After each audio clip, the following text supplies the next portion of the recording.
Hey, what's up everyone? Welcome back to Whats ZEE. I'm so glad you're here because today we're diving into one of the most mysterious monsters of our daily lives. Yup, I'm talking about procrastination. You know that feeling when you've got a million things to do, but somehow you end up deep diving into cat videos or scrolling endlessly through your phone. Been there way too many times. But what actually is procrastination? Why do we do it, even when we know it's bad for us? And can we actually beat it? Stick around, because I'm breaking it down step by step. Alright, first things first, let's define it. Procrastination isn't just laziness.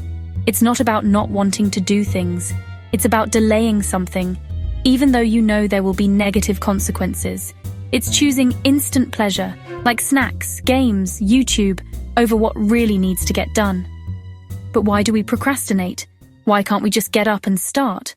There are a few reasons. Sometimes it's fear. Fear of failing, fear of not being perfect, fear of just starting something new. Other times it's because the task feels too big, too boring, or just overwhelming. Our brains are wired to seek comfort, so they nudge us towards easier, more fun things.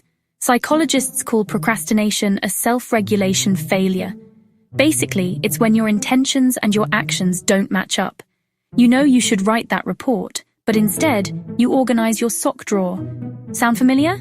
But here's where it gets interesting. Procrastination isn't always about time management. It's often about mood management. When I put things off, it's usually because I'm trying to avoid feeling uncomfortable. Maybe I'm worried or I just don't want to deal with something. So, instead, I look for a quick mood boost. Let's go step by step through how procrastination usually happens. Step 1. You have a task. Writing an essay, cleaning your room, sending that important email. Step 2. You get a negative feeling, maybe anxiety or self-doubt. Step 3. Instead of facing that discomfort, you decide to do something else. Instagram, snacks, Netflix, pick your poison. Step 4. Temporary relief. You feel better for a minute, but the task is still waiting. Step 5. Guilt and stress pile up, and boom, the cycle continues. So how can you break this cycle? Here are a few tips that have seriously helped me out. First, break big tasks into tiny steps. Don't focus on writing a whole essay.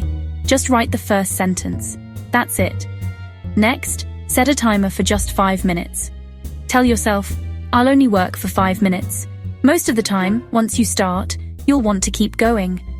Also, try to really notice when you're putting things off.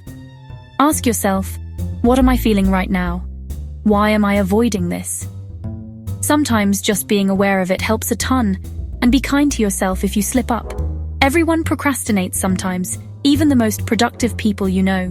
What matters is that you try to get back on track and keep going. Progress over perfection, always. So, the next time you find yourself trapped in a procrastination loop, remember, it's not because you're lazy or broken, it's just your brain doing what it does best, avoiding discomfort. But you have the power to take back control. Start small, be gentle with yourself, and just take that first step. Hey, if you found this helpful, or if you have any questions, or maybe there's a term you've always wanted explained, drop it in the comments below.